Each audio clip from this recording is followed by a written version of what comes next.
पुण्यातील दगडूशेठ बाप्पा हा केवळ पुण्यातीलच नाही तर जगभरातल्या गणेश भक्तांचे आराध्य दैवत आहे आणि या दगडूशेठ बाप्पाच्या दर्शनासाठी भाविकांची वर्षभर म्हणजे केवळ चतुर्थी किंवा इतर सुट्टीच्या दिवशीच नव्हे तर वर्षभर मोठ्या प्रमाणावरती गर्दी असते. गणपतीच्या दिवसांमध्ये तर दगडूशेठचं दर्शन घेण्यासाठी अगदी देश विदेशातून आपल्याला भाविक येताना पाहतात आणि भाविकांची वाढती गर्दी आणि त्या ठिकाणची एकंदरीत वाहतुकीची झालेली जी समस्या आहे ती लक्षात घेता दगडूशेठ मंदिराच्या विस्ताराचा बऱ्याच दिवसांपासूनचा प्रयत्न स्थानिक लोकप्रतिनिधी आणि दगडूशेठ जे मंडळ आहे तर त्यांच्याकडनं केला जातो आहे. यातच आता दगडूशेठ दगडूशेठ बाप्पाच्या विस्तारीकरणासाठी जे त्या ठिकाणी फरासखाना पोलीस ठाणे आहेत त्याची जागा त्या मंडळाला किंवा त्या देवस्थानाला देण्यात यावी अशा प्रकारचा एक प्रस्ताव मागणी नुकतीच करण्यात आलेली आहे आणि या मागणीवरती काहींचा आक्षेप आहे. तर ज्यांचा आक्षेप आहे ते काही नागरिक आपल्यासोबत आहेत त्यांचं नेमकं काय म्हणणं आहे जाणून घेऊया. तुमचा आक्षेप आहे बरोबर. विस्तारीकरणाला आमचा बिलकुल आक्षेप नाही आहे.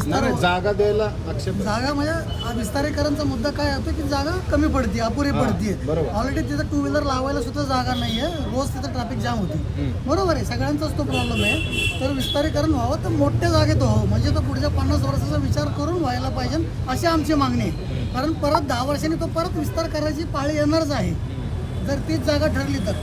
आणि पोलीस चौकी किंवा ते पोलीस स्टेशन आहे ते ऑलरेडी तिथं त्या जागेत आहे. ते एक संरक्षण आहे त्या मंदिराला. तर ती जागा पोलीस स्टेशनला ती आता तुम्ही जी जागा सुचवलेली आहे ती जागा ती अगोदरच्या व्यापारी दुसऱ्या व्यापाऱ्यांची आहे. ती जागा महानगरपालिकेने 2010मध्ये ताब्यात घेतलेली आहे. त्या जागा त्या व्यापाऱ्यांना जवळजवळ 22 गाळे होते तिथं. त्या व्यापाऱ्यांचं अजून पुनर्वसन केलेलं नाही आहे ना, त्यांना 1 रुपया पण दिलेला आहे. म्हणजे त्या आता त्या व्यापाऱ्यांची जागा तुम्ही पोलीस स्टेशनला मागताय म्हणजे त्या व्यापाऱ्यांचं तुम्ही एक प्रकारे फसवणूक करताय. पहिलं त्या व्यापाऱ्यांना ती जागा द्यावी ही आमची मागणी आहे. बरं, आता जो प्रस्ताव देण्यात आला त्या प्रस्तावाबद्दल तुम्हाला आला जो प्रस्ताव म्हणजे ती चौकीची जागा आहे ना त्या प्रस्तावाला आमचा विरोध आहे. पोलीस स्टेशनला ती जागा द्या कारण त्या व्यापाऱ्यांची फसवणूक केलेली आहे तुम्ही. पहिले त्या व्यापाऱ्यांचं काय करणार आहे तुम्ही? अच्छा, जर व्यापाऱ्यांचे जे तुमचं म्हणणं आहे जे फसवणूक झाली ते जर सॉल्व्ह केला विषय किंवा तो प्रॉब्लेम सॉल्व्ह केला तर तुमचा विरोध असेल? विरोध आहे ना. तुम्ही पोलीस चौकी तिथं होऊच शकत नाही ना, तिथं टू व्हीलर पण थांबू शकत नाही. आज तिथे किती मोठी जागा अडचण आहे ना. पोलीस स्टेशनमध्ये जायला तरी टाइम भेटला पाहिजे ना. तुमचं काय म्हणणं आहे पोलीसचं ठाणे जे आहे तिथंच राहायला पाहिजे? नाही, पोलीस स्टेशनला तुम्ही जर तुम्हाला विस्तार करायचा असेल गणपती मंदिराचा तर तुम्ही ते विस्तार करायचं चांगल्या जागेत करा. पण पोलीस स्टेशन तुम्ही आहे त्या जागेत ठेवू शकता ना. दगडूशेठ बाप्पाचंच स्थलांतर करा म्हणजे ते मंदिरच दुसरीकडे नाही असं तुमचं म्हणणं? म्हणजे पर्याय जागा करा जर तुम्हाला विस्तारच करायचा असेल तर. कारण हा 10 वर्षांनी परत हा मुद्दा येणारच आहे. बरोबर, मी म्हणतो ते बरोबर आहे. मंदिर दुसरीकडे आलो असं तुमचं म्हणणं आहे? आजूबाजूचा परिसर घ्या, मोठी जागा घ्या असं आमचं म्हणणं आहे. ओके, पण ते पोलीस ठाण्याचे नको पण दुसरं जे मंदिराच्या आसपासच्या जागा घ्या.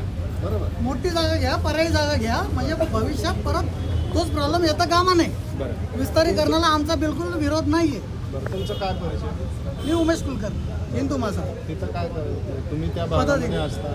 नाही, हिंदू महासभेचा मी पदाधिकारी. बरं, त्या ठिकाणी आपण जर बघत असलो तर वाहतुकीची खूप मोठी समस्या होते आणि ह्या सगळ्यामुळेच ते विस्तारीकरण करा म्हणतात. तुमचं काय म्हणणं? पुण्यामध्ये बाप्पाच्या मंदिराचा विस्तार करताना पोलीस स्टेशन हलवताना मागचे दत्त मंदिराच्या मागच्या जे काही विस्थापित आहेत त्या लोकांनाही हलवा. नंतर त्यांना पर्यायी जे दुकानदार आहेत त्यांना पर्यायी जागा द्या.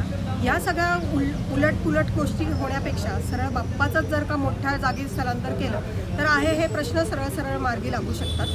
ती जागा पोलीस स्टेशनला उलट एक्सटेन्शनला मिळू शकते.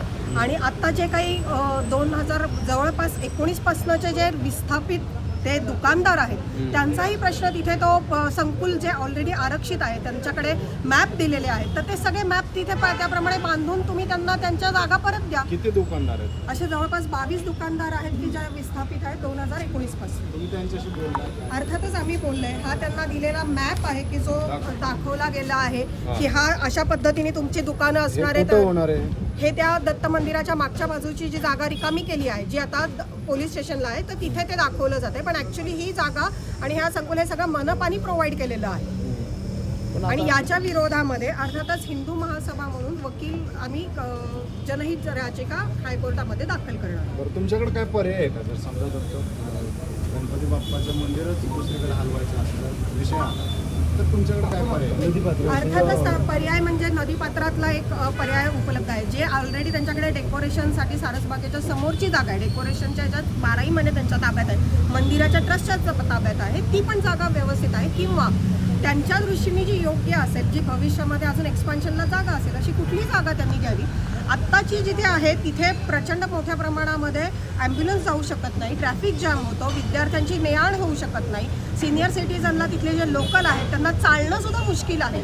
बाप्पाला अर्थातच कोणाचा विरोध नाही, पण जागेचा विचार नीट व्हावा आणि एक बाप्पाचा आहे त्याच जागी विस्थापन करण्याच्या ऐवजी त्यानं जर का दुसऱ्या चांगल्या भव्य जागेत केलं तर तो पुण्याचा मानबिंदू आहेच, पण आता तो देशाच्या लेवलवरती भविष्यामध्ये मोठ्या प्रमाणात काम होईल. काका तुमचं काय म्हणणं?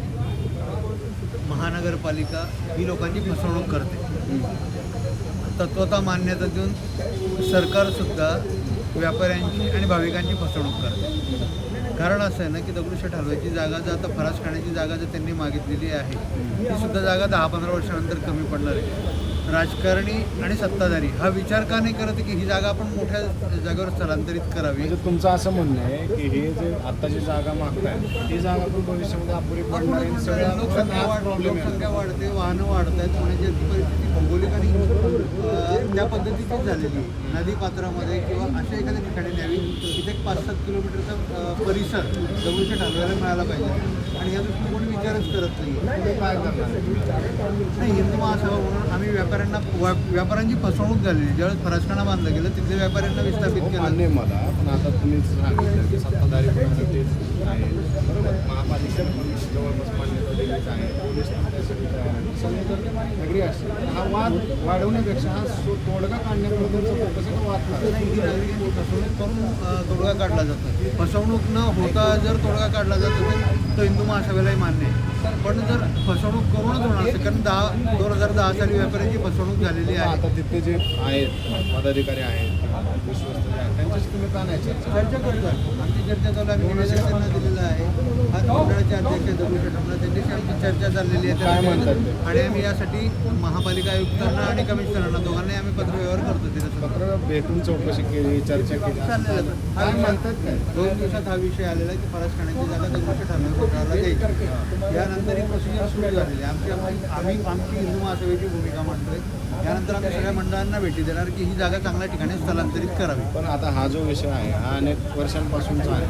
नाही नाही, अजिबात नाही. हा विषय 2010 विस्तारीकरणाची हा म्हणजे अनेक वर्ष झाली ना. हो, मग त्यावेळेस काय झालं ना की फरास खाण्यासाठी व्यापाऱ्यांची फसवणूक केली, 22 व्यापाऱ्यांची. त्यांना दुसरीकडे जागा दिली, त्यांना आजपर्यंत जागा दिलेली नाही आहे. पहिली गोष्ट. आता यांना म्हणताय की त्या दत्त मंदिरामागची जागा देऊ, तिथे सुद्धा त्यांचा प्रयत्न येऊ, कारण ती जागा खूप छोटी आहे मुळामध्ये. तिथे सुद्धा पोलीस स्टेशन हलणार नाही आणि सगळं हा शुद्ध फसवणूक करतात लोकांची. प्रत्येक वेळेस काहीतरी कोलांटोडे शासन मारणारे, नगरपालिका मारणारे, सत्ताधारी कोणी आले फक्त त्यांचं दल बदलणारे, फक्त फसवणूक चाललेली जनतेची. इथे जनतेचा विचार होत नाही, कुठला ट्रॅफिक समस्यांचा विचार होत नाही आहे. पण आता ते त्याला पण एक काही पर्याय काढतायत ना ते आपण मार्ग आम्ही पर्याय काढणार वगैरे करणार. आम्ही पर्याय वातावरण झाल्यानंतर ट्रॅफिकची समस्या कमी होईल. पाताळलोक व्हायला किती वर्ष झाली आणि तोपर्यंत नागरिकांनी करायचं काय? आजूबाजूला वस्ती आहे, बरं तिथे घरं आहेत लोकांचे, व्यापारी आहेत. ज्यावेळेस तुमचं पातळी जे काय म्हणतोय आपण शासन म्हणतोय त्याला किती वर्ष जातील, किती वर्षांनी हा प्रश्न निकाली निघेल, तोपर्यंत नागरिकांनी जीव आता सगळेजण त्यासाठी प्रयत्न करतात. अंडरग्राऊंडचा पण त्यांनी काही प्रस्ताव दिला. मला एक सांगा, आपला विषय आहे दगडूशेठ हलवाईचं मंदिरासाठी फरास खाण्याची जागा करायची. पाताळ लोक मार्ग करताय वगैरे सगळं करताय, हा फक्त तुमची ट्रॅफिकसाठी करताय. शेवटी मूळ प्रश्न आहे तोच राहणार आहे. दगडूशेठ हलवाईचं मंदिर आहे, तिथेच राहतंय. फरास खाणा पोलीस तुम्ही हा जो आता विषय काढलेला आहे मंदिराच्या विस्तारीकरणासाठी, तुम्ही उत्तर देताय ट्रॅफिकवरचं. मंदिर विस्तारीकरण करायचं ते भव्य जागेत करा, अशी हिंदू महासभेची मागणी आहे. आणि जुन्या व्यापाऱ्यांवरती जो काय अन्याय झालेला आहे 2010 साली त्यांच्याशी आमच्याकडे आहेत, सगळे डॉक्युमेंट आहेत. मग त्यांनी ते व्यापाऱ्यांना बोलताय का काय? व्यापारी आहेत आमच्यासोबत, 22 व्यापारी आमच्यासोबत आलेले आहेत. त्यांनी सुद्धा आपली भूमिका मांडली आहे. त्यांना सरकारने दाखवलेली प्रलोभनं आजपर्यंत पूर्ण केलेली नाही. त्यांना जागा मिळालेली नाही आहे, त्यांना मोबदला मिळालेला नाही आजपर्यंत त्या लोकांनी. आणि तिथे अतिक्रमण झालेलं आहे, त्यांच्या जागा ज्या घेतल्या त्याच्यावरती अतिक्रमण झालेलं आहे. त्याच्यावरती अतिक्रमण झालं, सरकार काही करत नाही त्याच्यावरती. 2 दिवस अतिक्रमण काढलं तर परत ते अतिक्रमण आहेच तिथे. हा प्रश्न कायमस्वरूपी मार्गी लागावा यासाठी हिंदू महासभा आक्रमक झाली. तर तर आपण पाहतोय की हिंदू महासभेचं काय म्हणणं आहे आणि त्यांनी जो मुद्दा मांडलेला आहे की अगोदरच्या व्यापाऱ्यांचं ज्यांच्याकडनं जागा हस्तांतरित करण्यात आली होती ज्यांनी जागा घेतली त्यांनाच अजून मोबदला मिळालेला नाही आणि ही जी समस्या आहे विस्तारीकरणासाठी जी पोलीस स्टेशनची जागा घेतली जाते तर ती समस्या तात्पुरत्या स्वरूपात सोडवली जाणार आहे कारण 10 वर्षाने पुन्हा हाच प्रश्न निर्माण होईल अशा पद्धतीनं त्यांच्याकडनं सांगण्यात येतं आपण या संदर्भात या संबंधित जे कोणी व्यक्ती आहेत दगडूशेठचे विश्वस्त वगैरे त्यांच्याशी देखील आपण संवाद साधणार आहोत आणि पालिका आयुक्तांशी देखील संवाद साधणार आहोत त्यांचं नेमकं या सगळ्या वादाकडं काय बघण्याची त्यांची काय